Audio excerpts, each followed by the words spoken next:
Hey guys, it's Tom here with PokeAccountant, and today I wanted to talk about the direction of this channel and where it's headed. I think I've just been watching and listening to a lot of Pokemon videos recently, and a lot of it is the same thing. It's just every single PokeTuber going over the same products day after day, week after week, and to be honest, prices don't really change too much in a day. And I'm wondering, like, what is the value of these videos that are being created anyways? It's just kind of adding on to what we already know. And I don't think I want my channel to head that kind of direction. I wanted to follow a more patient kind of schedule. I don't want to do the fear mongering thing, the FOMO, because if you don't buy this product or that product, you're missing out. And the reality is, everything is a good buy. The Pokemon market does amazing. You could hold the worst product in Pokemon, the worst product of an era, and it will still outperform the S&P 500, or it has in the most cases. So I don't really see what the big deal is. So I don't want to head that direction. I want us to be a little bit more patient and a little bit more strategic on this channel, because I want to set some standards here, because I do come from this like finance, accounting, investing background, and frankly, that's not the way we operate. We don't look at things on a day-to-day basis or even a weekly basis. We look at things quarterly, because and they're working with billions of dollars here, right? And they look at things quarterly. So we, on the same note, don't have to be so, like just FOMOing and burning ourselves out by listening to this stuff every single day as well. And so that's the direction that I want to take the PokeAccountant channel this year. And I think it'll be healthy. I think it will promote some patience. It will help us to realize that yes, there are opportunities in the market, but hey, missing something slightly is not going to be the end of the world, right? And if you're in this thing for the long term, 1 month to 5 years is like nothing. But if you're in this thing for the short term, yeah, 1 week will seem like, an eternity. And we all got our lives to live as well. And there's so much more going on in the world other than cardboard and Pokemon, and that's just really where I think we'll be going with this. Let me go ahead and minimize my screen a little bit, and we can talk about what some of the plans are for this channel. Cool. I just put myself right there. Yeah. So first of all, I want this to be. I want to do a reporting. I do still want to do technical analysis with you guys, but technical analysis daily, technical analysis weekly, I don't think that provides much value. Investment companies don't even do that. We're going to do what Wall Street does. We're going to do what publicly traded companies do, and most even private companies.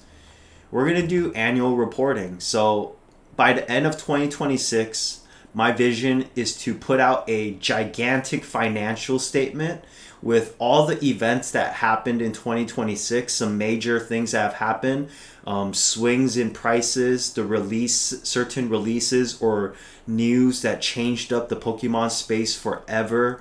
And I want to go and talk about all those things with you guys and just pretty much combine everything that we've done in the year.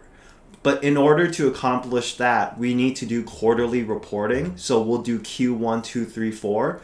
Every 3 months, I will put out a quarterly report, and these quarterly reports will capture what happened in a specific period of time. And for example, I did my last video on the 2026 timeline, and it looks like we got Municus Zero coming out. We got the release of Ascended Heroes. We got the announcement of the 30th anniversary. We have Perfect Order coming out, right? And so that would pretty much highlight what Q1 would be composed of, and maybe some stuff in between. And we'll do that for each quarter as well, just so we have an overview. I'll probably type up some paragraphs and some news, and we'll have numbers in there as well. There will be technical analysis, right? And in order to generate these quarterly reportings, we will also do monthly reporting. So at the end of every month, I plan to analyze booster box and ETB, booster bundle display prices. So there will be the mainline sets, and then there will be specialty sets. And we'll go over certain numbers, right? Like what were the changes, what were the market prices and the values, what is a good pickup, or what do we see change from month to month, just so we have an idea of what's going on, right? And know where we should be headed. And the reason why I wanted to break it out like this is to prevent FOMO from kicking in.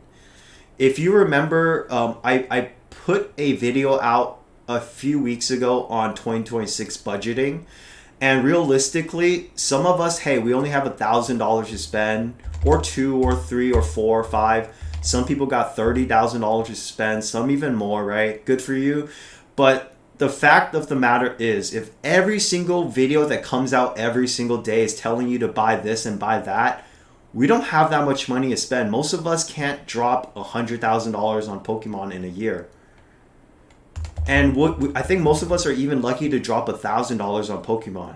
And I realize that's so unhealthy for the hobby when every single video that's coming out is telling you to buy this or buy that. It's not following a very good pattern, and realistically, we cannot do that. So for example, if you had $1,000 to spend and someone told you buy a Fusion Strike booster box and you bought it, you only got $100 left. You can't even buy things at MSRP. You can't even get the Pokemon Center ETB drops. So what are you doing with your money? You're wasting it, right? If you only had $1,000 to spend, don't even go buy anything. Just go buy Pokemon Center drops. Maybe flip the booster bundles or other things you get MSRP, scalp it a little bit, keep the good products, and call it a day.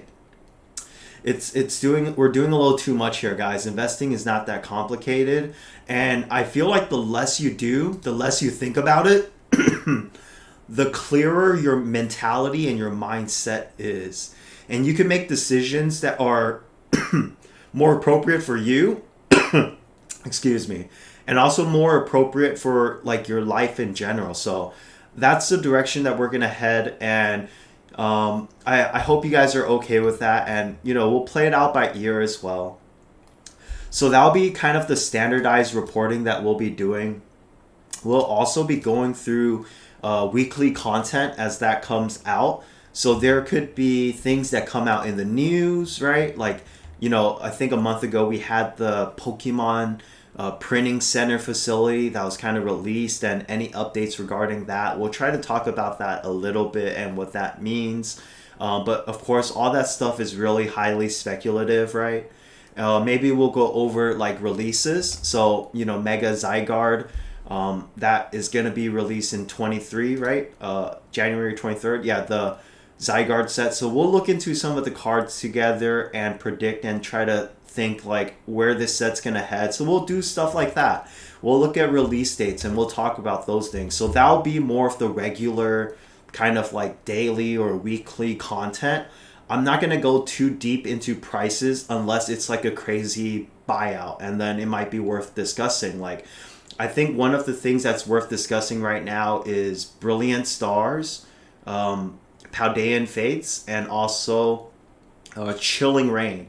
Like, kind of the changes we've seen in those prices in the last kind of 2-3 weeks is worth talking about and mentioning how, what is related to that. And so I'll create content kind of in regards to that. But really, prices go up every single day. It goes down every single day. It's just a normal part of the hobby. And so I don't want to be doing that daily. It's going to burn me out. It's going to burn you out. And I just don't think there's very much value in it.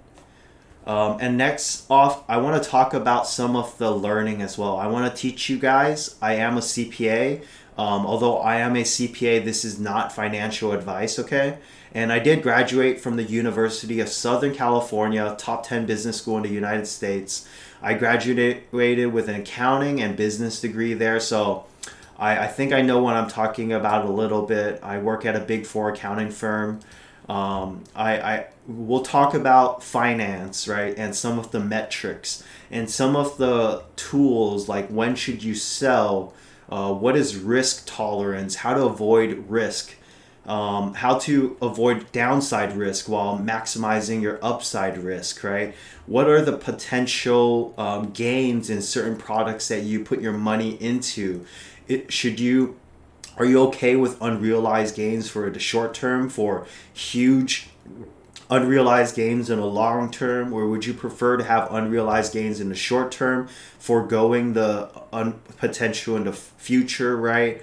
So that's just some of the finance things. We could talk about metrics as well. Economics, I want to go over, supply, demand, healthy competition, what graphs look like to interpret it, and that could be related to some of the weekly news or some of the closing, right? I want to talk about the business as well. How should you buy things? How should you sell things? How to market yourself online to be able to sell things at a good price? How to build business relationships and to do all those sorts of things in order to, because at the end of the day, we have to buy everything and we have to sell everything, right? Eventually. And that's a whole process in its own. I don't believe we're really in a selling timeline right now. It's a good time to buy since we're in this dip.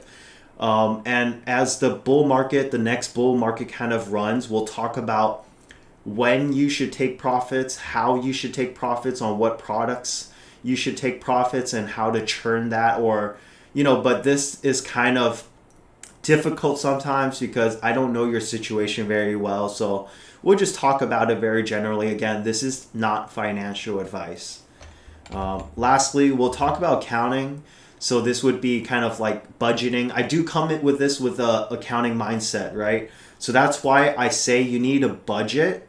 And if you're doing and budgeting your things week after week or month after month, you will not overspend and you will not invest as if you were missing out, okay? So you got to understand the accounting side of this as well, because if you have poor balance sheet management, poor cash flow, if you have poor cash flow management, you're going to end up in debt and you're going to do things that you will regret, and you'll have to sell everything you own at 80%. And I don't want that to happen to you. But if you want to sell at 75, 80% and you're around Los Angeles, let me know, because I'll pick it up from you, right? And budgeting. So we'll talk about all those things. So the content of this channel, I want to make it a little bit more premium, a little bit higher quality for you guys. So don't expect the video that's going to come out every single day. I think I just tried that recently for the algorithm. It's not healthy. The content is pretty repetitive and there's no value to it. I want to create content that actually has value. And, if I do the annual reporting thing, that'll be one video. Quarterly is 4, that's 15. Plus monthly is 12. So guaranteed right here, we have 17 videos coming out. And as things go on throughout the year, I'll find opportunities to talk about certain topics. And so maybe we'll do a video on that every single week or as they come by. So we're going to look at about 1 to 2 videos a week. I think this channel will be like a 1 to 2 video a week kind of thing. There will for sure be 1 video a month, right? Sometimes 2 for reporting. And we'll talk about things as they come and as they go. So I hope that's all right with all of you who have made it this far in the video. And if you enjoy this kind of content, let me know like what you would be interested in seeing in the comments below, and I would love to make a video on that if I find it fruitful and I find it good for all of you guys. So thank you so much for watching. I'm Tommy with PokeAccountant, and I'm signing out.